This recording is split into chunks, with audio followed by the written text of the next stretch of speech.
Good afternoon and welcome to MAE 113, Calculus for the Liberal Arts. My name is Richard Kaur and this is Lecture 10. In today's lecture, we'll be going over examples from Section 1.4 and 1.5, and then we'll do a couple of applications from Section 1.6. Hopefully everyone can hear me okay. If so, make sure you give me a thumbs up in the chat. Otherwise,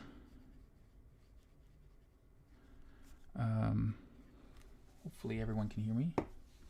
Make sure I'll say so in the chat.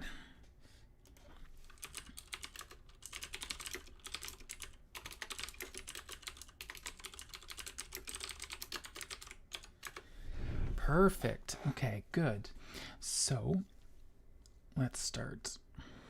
So here are some examples. So it's examples from Section 1.4 and 1.5. Perfect. Good. I like to see that, and we'll hopefully do some applications. That's in 2.1. Perfect.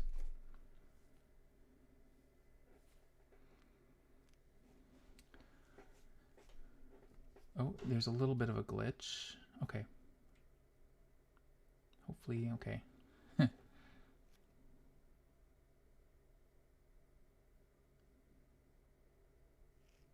there seems to be no data.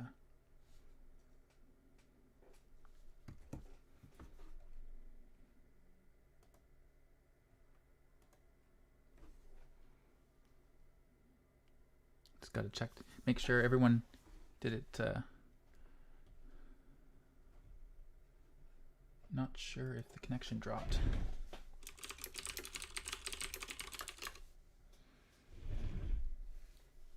Okay, perfect. Came back. Okay. So what I'm going to do is I'm going to do some exercises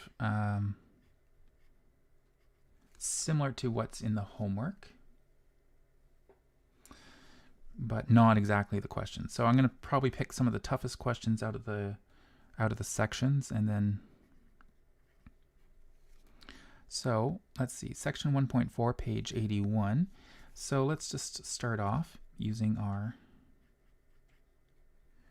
rules. So I'm going to give you the function, it's x to the 14th.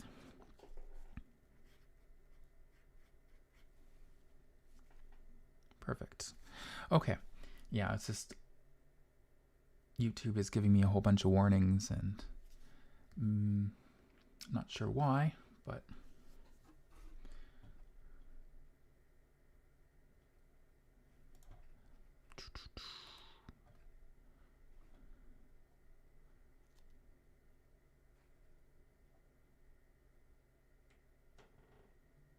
oh, maybe I'll close that.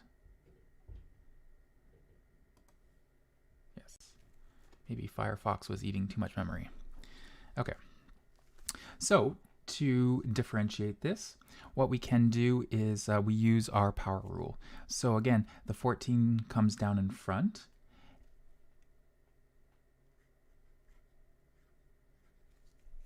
And we drop the exponent down by 1. So it becomes not 14, but 13.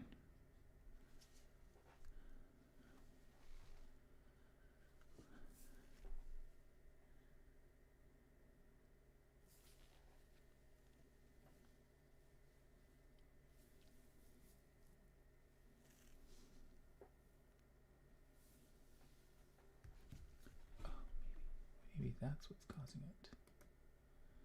Okay. Yeah, I'm just worried that I'm just wondering if there's any if hopefully it's smooth video on your side.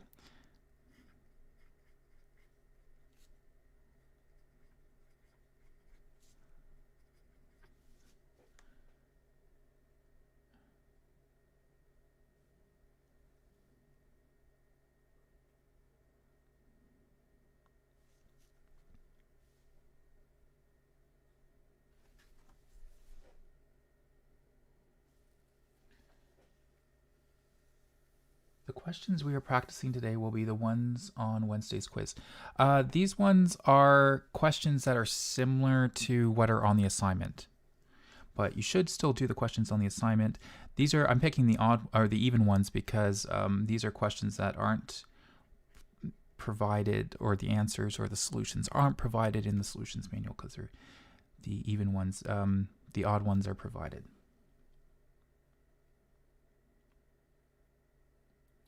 Okay, so it might be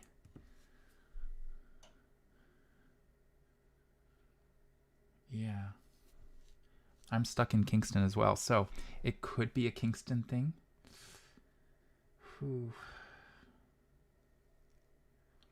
Okay, so what I would suggest, hopefully, is try knocking down the video quality down to like maybe 480 and see if that's helping.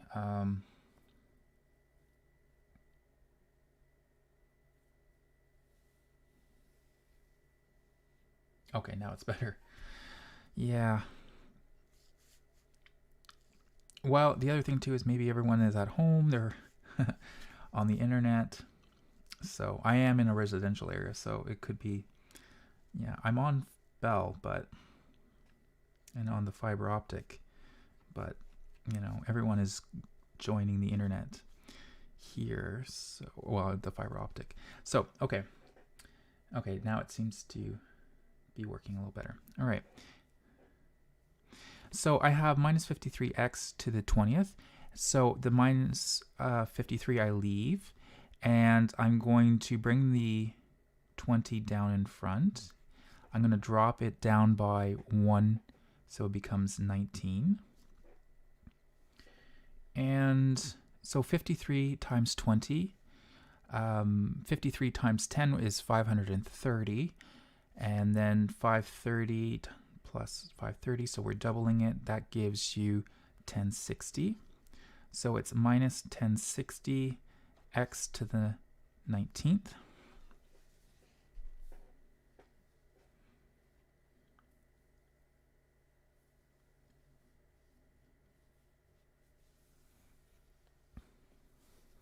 Okay.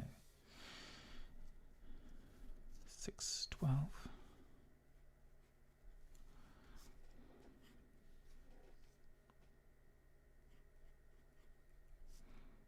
Now I have 6 over x, and I have a minus. So we can handle that by just rewriting it as bringing this x to, with a negative exponent. So I have minus 6 x to the minus 1. And if I take the derivative of that, it becomes applying our rule. So I leave the minus 6 alone because that's a constant. And then I can bring down the exponent here, which is the minus 1. And then I drop the exponent down by another one. So it becomes not minus 1, but minus 2. Minus 6 times minus 1 gives me positive 6. And I have 6x to the minus 2. Or, to write that with positive coefficients, I can write that as 6 over x squared.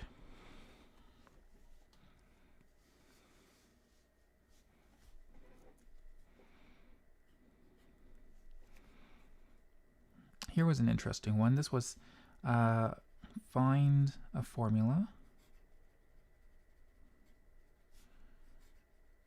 for the derivative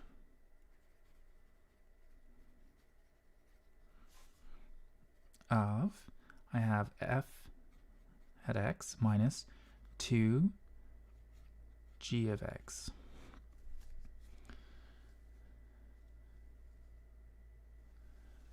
On tests or quizzes, how much should we reduce it?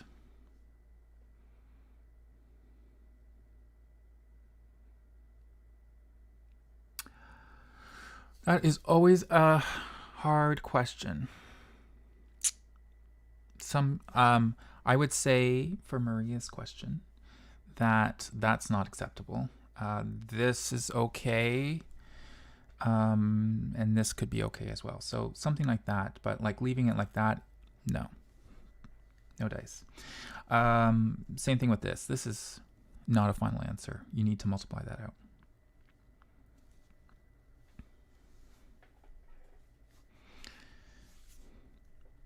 But you'll see how much simplification we do. But sometimes also you'll see me write out in reduced form. But again, on quizzes, it's a little harder because it's like multiple choice or numerical answer. On tests, that's different. Then you'll have to, reduce it or write out your answer. Okay, so we're going to find a formula for this function. So we're going to apply that derivative.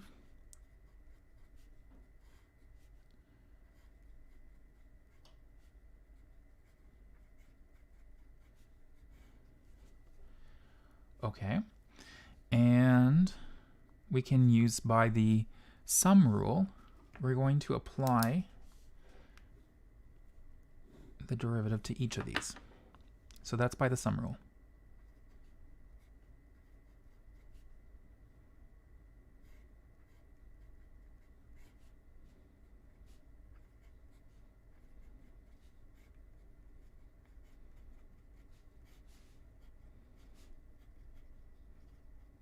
And I'm just writing out my steps.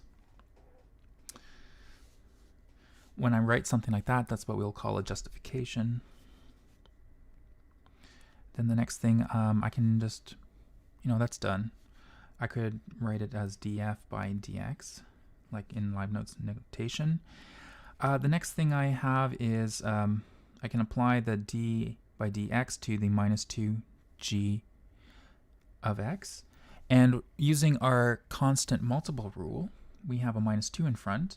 So that minus 2 comes out in front, and I apply the derivative to the g function.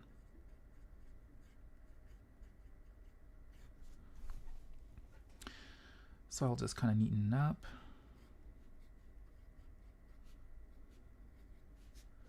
Minus 2 dg by dx. And that's by the constant multiple rule.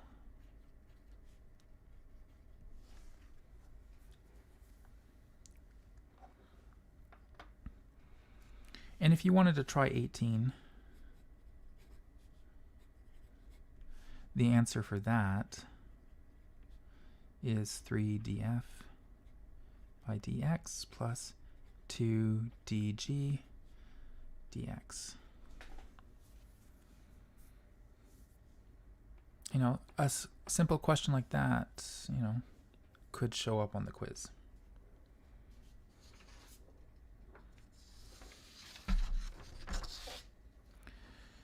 Number 2. Let's do 34. That's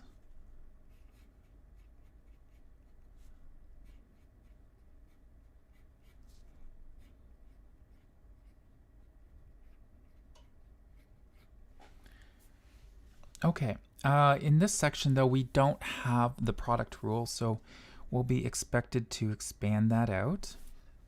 So expanding this out, I get my x to the 6th plus x to the 5th. Oh, and I have a shadow too, of course. We'll move the light a little so I have a sharper shadow.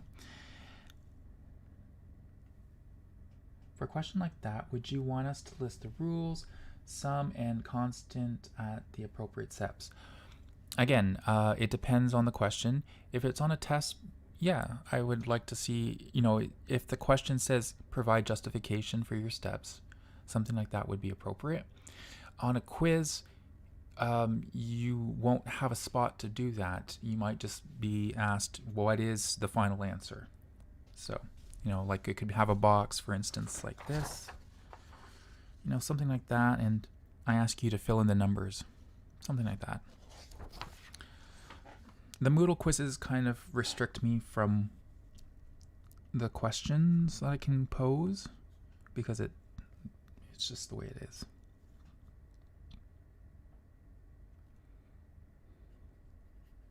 So just expanding that out.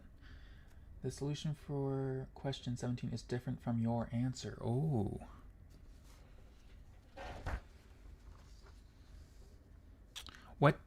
What was the answer that they gave in the book for 17?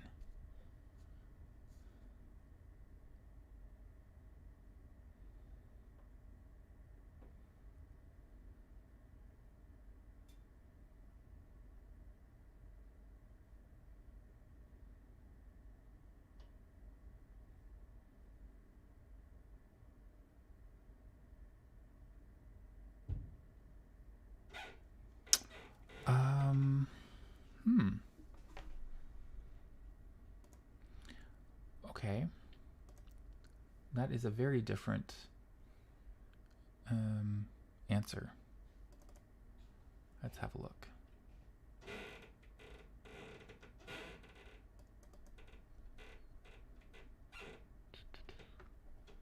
And I'm just having a look in the textbook. So we're in section 1.4.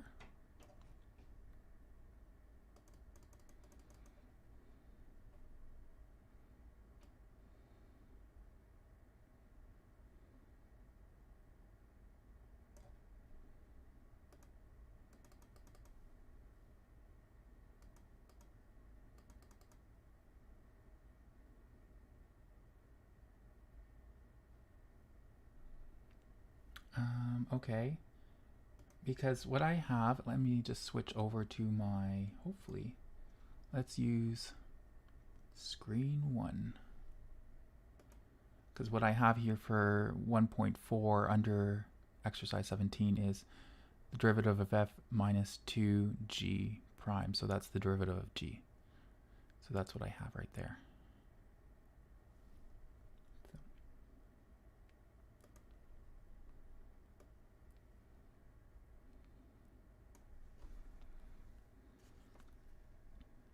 And that's what I have right here.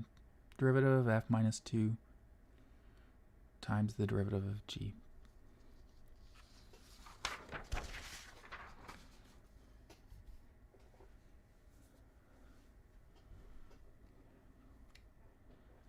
Okay, so does that answer your question, Mitchell? I checked in the back and I seem to have the right answer.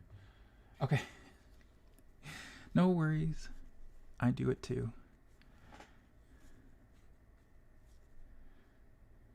Okay, so now we're going to just keep expanding this out. So I have the minus multiplied by the x squared. I have a minus x minus 2. Okay, so now that I've expanded that out, we can use our regular rules. So we're going to take the derivative. No, it's good that people are asking questions or trying to point out. If there is an error, I want to know, of course. For this one, I have x to the 5th. The 5 comes down in front, x, and we drop that down by 1, so that becomes 4. And same thing, I have 2, the 4 comes down in front, x, and the 4 reduces down to 3. Again, I have a minus. The 2 comes down in front, and the 2 becomes 1. I don't bother writing that. Minus the derivative of a constant is 1, and the derivative of just x is 1, and the derivative of a constant is 0. So we're probably simplify that just a little bit. I was just showing that step. If I was kind of in a time crunch, I probably would have skipped that step and just written that. But again, skipping steps can lead to errors. So we did 34. And on the assignment, I asked for 48. And there's no solution for that, so I did that. And let me just read what my shorthand's a little sloppy. I have suppose that the position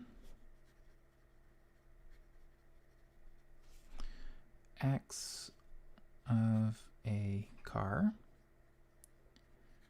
at time t is, yes, so can adding steps with extra brackets and yes, exactly. If it makes you feel more comfortable, adding brackets helps. Then do it.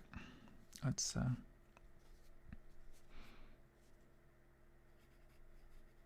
I mean, the only thing that in this class is probably pens and paper, and I think you'll have to get over that environmental fear of wasting paper. If you feel so inclined, find scrap paper and use that, but you'll be doing a lot of practice.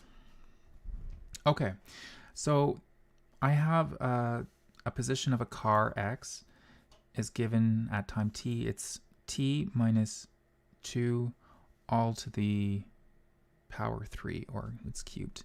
So what I'm going to do is I'm going to write that as x of t is equal to t minus 2, like that. They ask, what is the velocity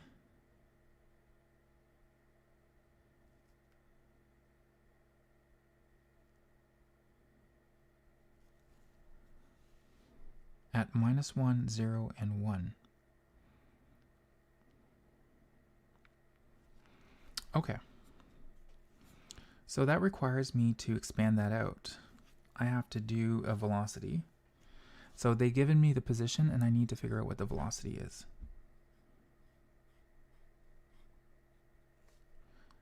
So t minus 2, t minus 2, t minus 2. And we just start expanding this out.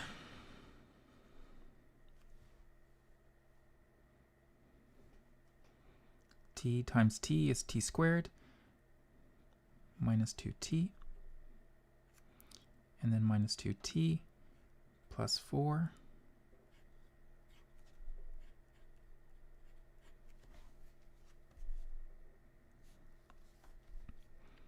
So I have t squared minus 4t plus 4 times t minus 2. Okay, and I'll expand that again. So again, I'm just going to apply a t, so that just increases the degree by an extra. So I go from t squared to t cubed minus 4t squared plus 4t. And then I subtract, I multiply everything by -2. So then I have -2t squared minus, well, and so I have a minus and a minus becomes positive. So I got 4 times 2 is 8t minus 8. So we'll simplify that.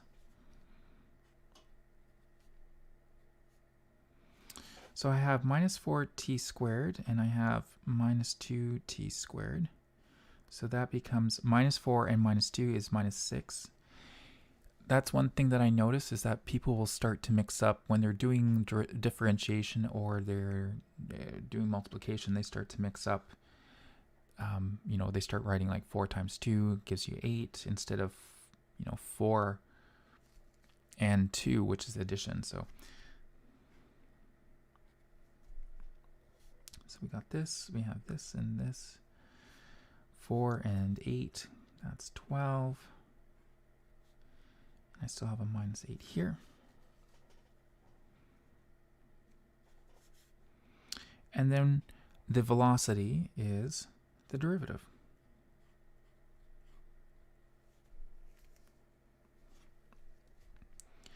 So differentiating this, I have 3t squared minus 6. The 2 comes down in front, t plus 12. And then the minus 8 is a constant, that's 0.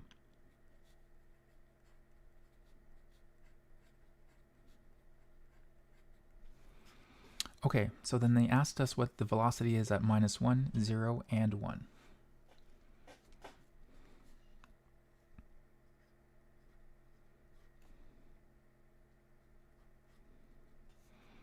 So we have 3 times -1 squared minus 12 times -1 plus 12. -1 squared gives me a positive 1, so that's just 3. I have minus 12 and a -1, that gives me positive 12. And I have a positive 12 there as well. So I have 24 here. And 3 plus 24 is 27.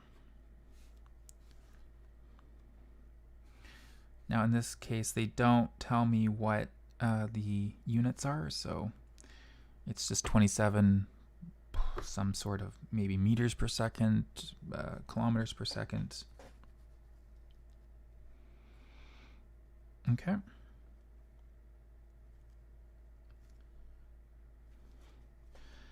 And then, they asked us at 0.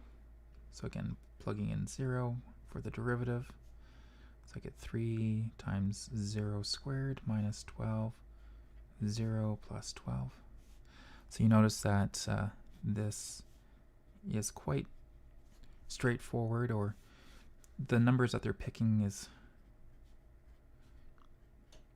straightforward arithmetic. Again, we're trying to test the concepts that you're doing, not the arithmetic sometimes. But at least in this textbook, it's been pretty good. I haven't seen anything where I had some really wild numbers, except for maybe when we were working with like really small delta t's with like 0.1 and stuff like that. So this is 3, 12 plus 12, and that gives me 3.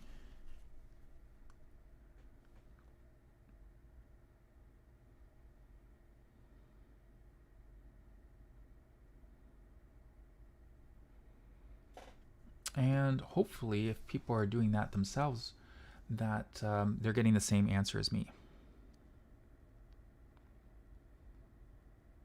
I hope so.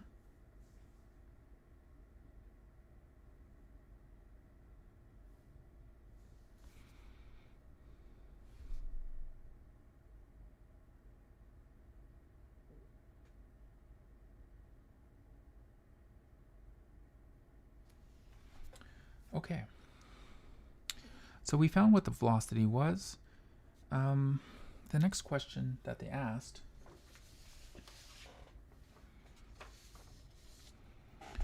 was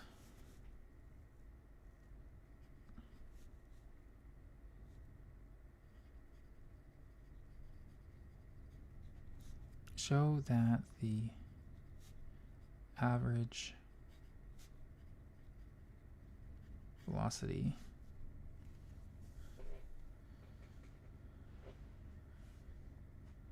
is positive.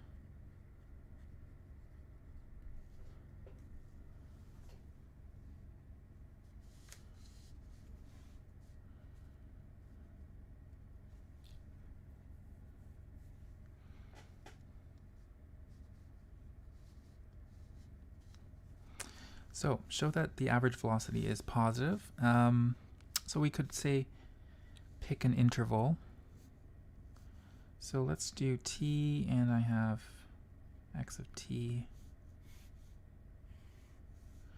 And let's do -1, 0, and 1. So I have my function up here, which was t minus 2 all cubed.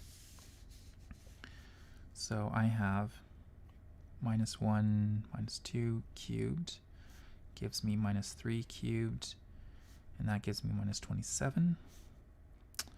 For 0, it's -2 cubed, so that's -8.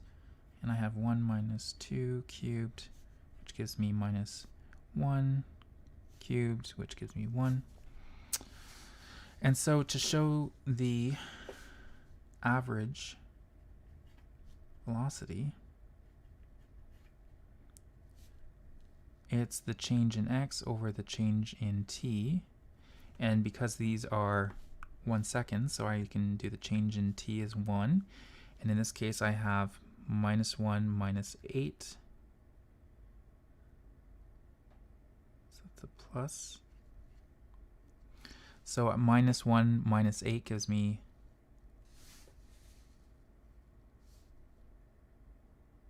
and we have to be really careful because it's a change. So it's the change between x2 and x1. So in this case, it's -1 minus -8. So that equals -1 plus 8 over 1, which gives me 7.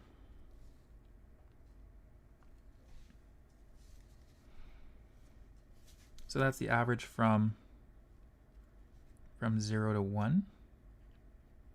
0 to 1.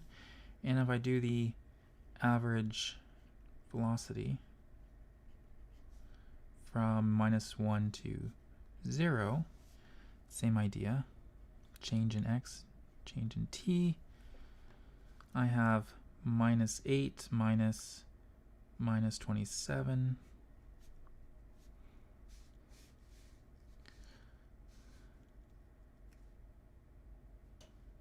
And so that equals 27 minus 8. I think that's 19. Okay. So I was just showing that it's positive. Here was C. I won't rewrite everything that they had in the question. It said that there was a stop sign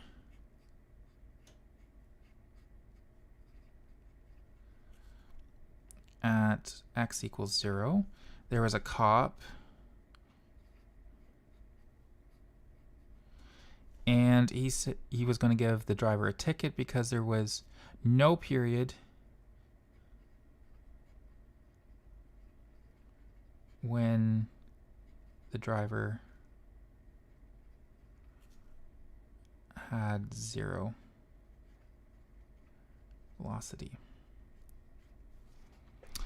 Then the driver says, so the driver in the car,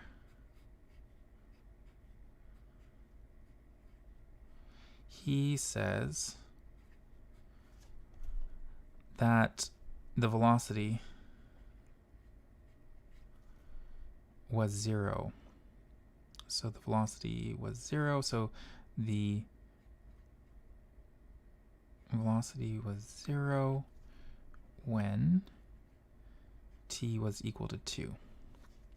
So let's check that. And then they asked, between the two, who was right?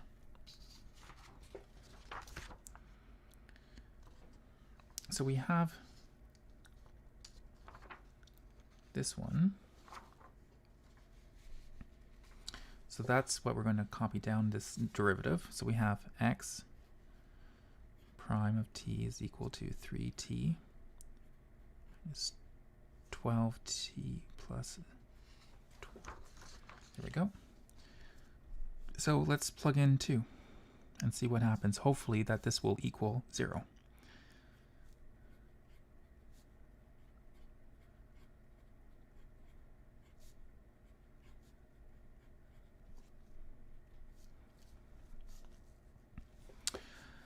Okay, so I have 3 times 2 squared, that's 4,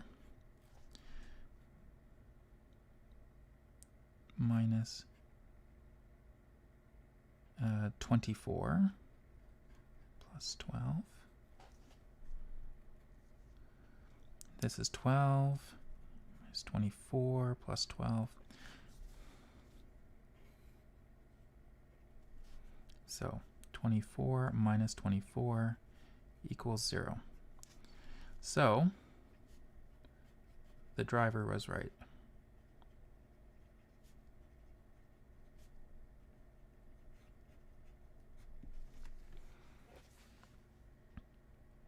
So the driver did stop at the stop sign at x equals 0, and so his velocity was 0 at time equals 2.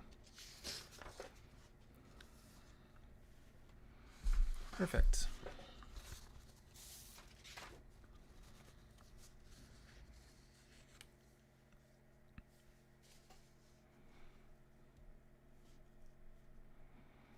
Moving on to section 1.5.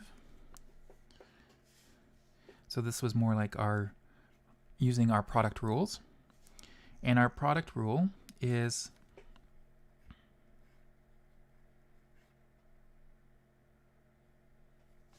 and it's not a plus in this case because we're using the product rule.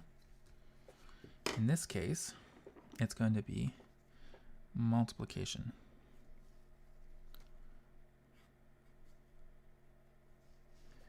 So again, it's pairs of the function, so it's fg plus fg. And when we do that, it's the derivative of the first function, and in the second term, it's the derivative of the second function. So that's it.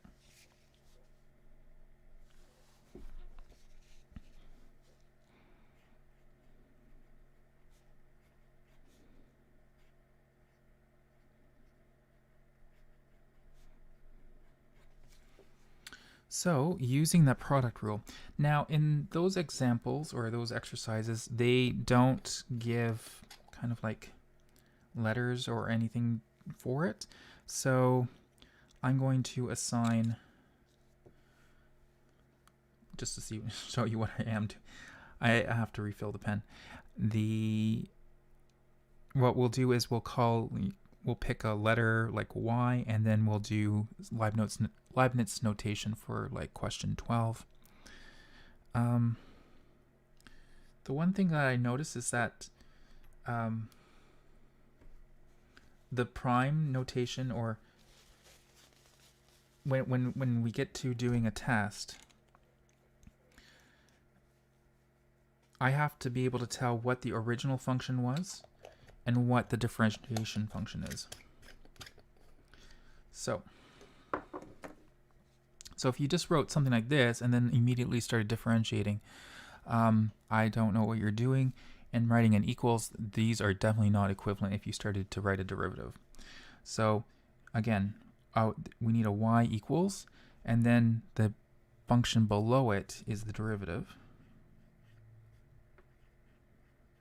So if you didn't write that, and you just, for instance, it's just, you wrote y equals, and then you proceeded to write an equals like that, that's definitely not right.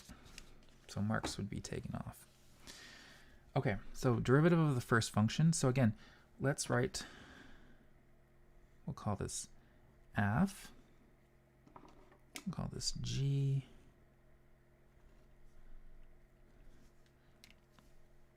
so we know that in this part here, this needs to be the derivative, and this part needs to be g plus, and this part needs to be just f left untouched, and in this part, that's where we do the derivative. Okay, so we're just filling in the blanks.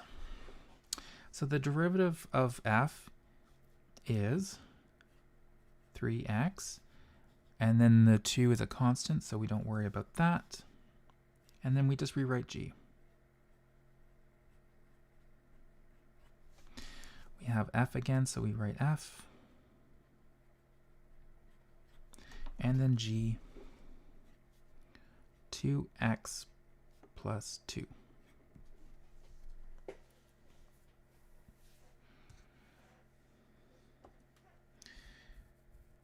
Now we can simplify this a little bit. So we'll expand that out. So I get 3x cubed plus 6x squared plus 3x plus, oh, and I made a mistake, because here it should be squared. My bad.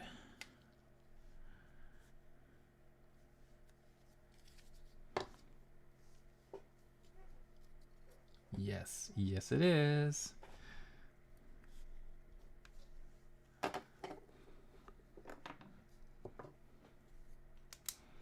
So fixing that,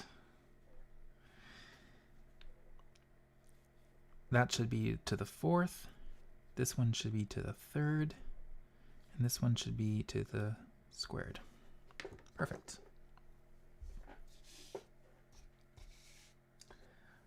Good, good. I like people catching mistakes. Okay. Right here. So let's expand that out. I have 2x to the fourth plus 2x to the third. And now I'm doing this one right here. 4x plus 4.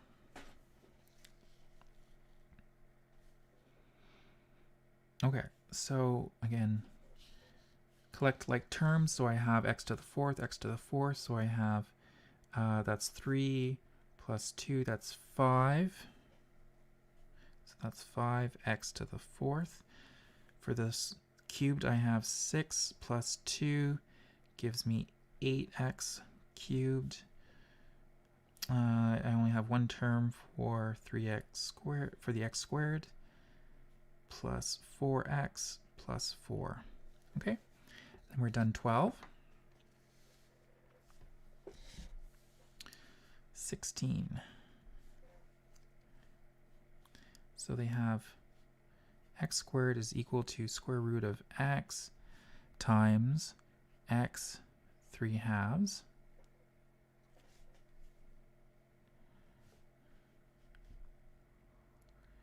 Okay, and so again, I'll write a y here.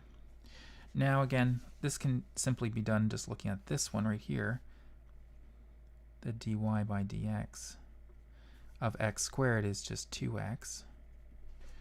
But if we use this decomposition, we can treat it again like our two functions f and g.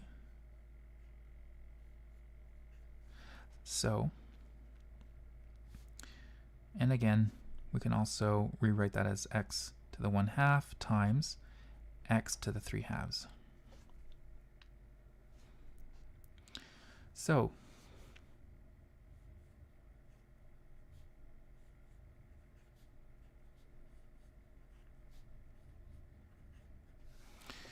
the derivative of x to the half, so the 1/2 comes down in front, and then the 1/2 minus 1 gives me -1/2 times, we don't touch g,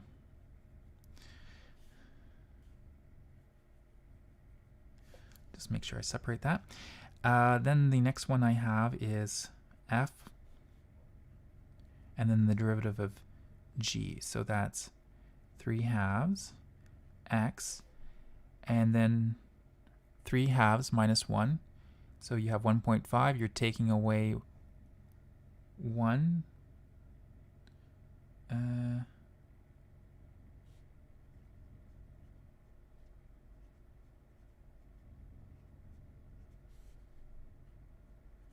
is 1/2. Okay. Now that I confirmed a very basic fact, 5, did I miss something?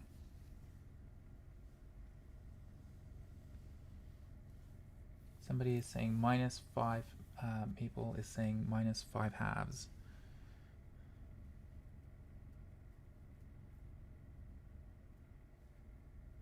Oh, positive. Yeah, because I have the 3/2 up top here, and I'm going to subtract 1. And I'm just doing 2/2, that gives me the 1/2.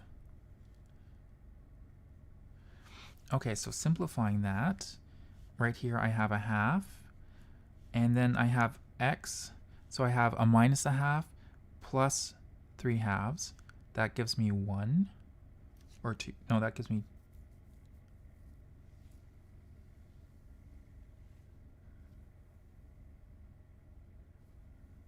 Oh, that gives me 1, right? Because 3 halves minus a half, that gives me 1.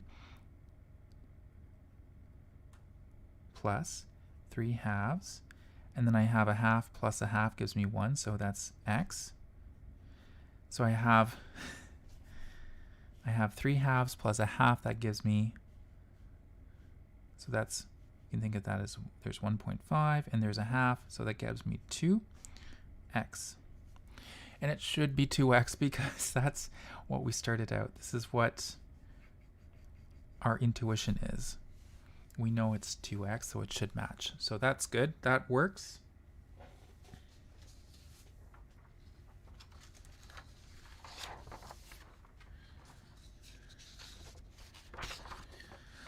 Okay, so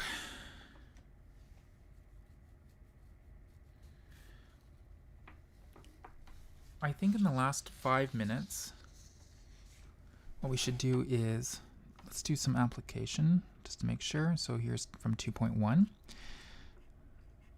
So we have in this one, yes,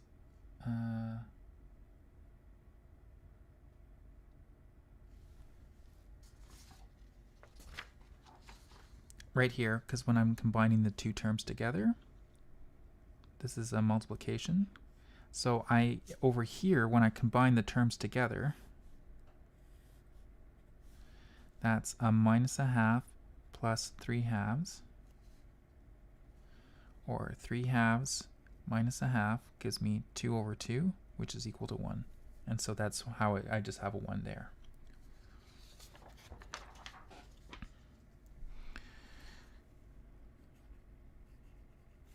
So in this one, we have a flu epidemic.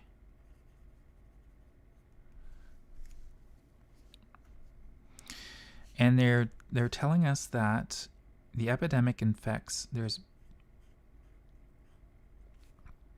30t squared plus 100t, where this is the number of people infected.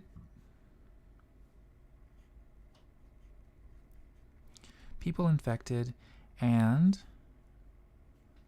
this is, and t is days. And again, the important question, how fast is it spreading?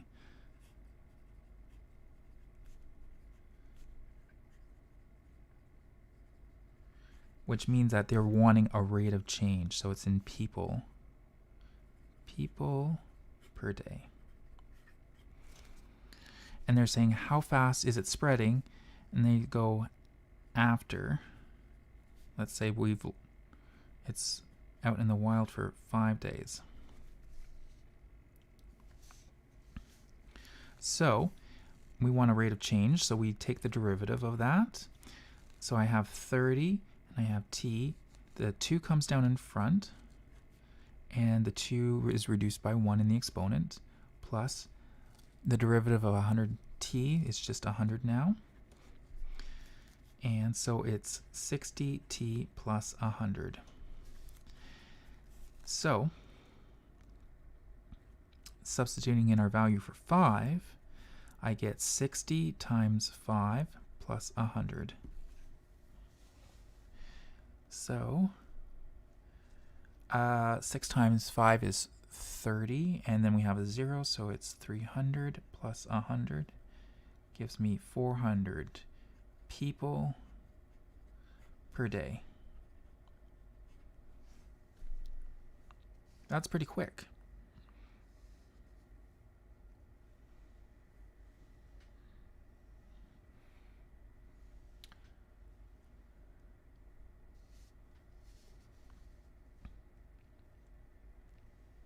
And that's all the time that we have for today. We'll do some more exercises tomorrow's class. Make sure that you finish the homework. And again, there's lots of examples available through the textbook. They have worked out full solutions. And again, if there's any questions, feel free to send me an email at my RMC account, and I'd be glad to answer any questions. So is there any questions, quick questions before we sign off for tonight?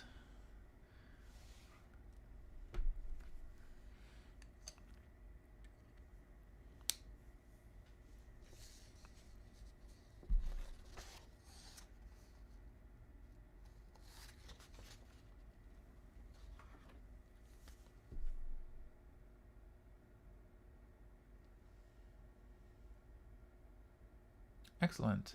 Okay, I wish everyone a good luck tomorrow on the quiz, and I will see you all tomorrow. Thanks again for tuning in.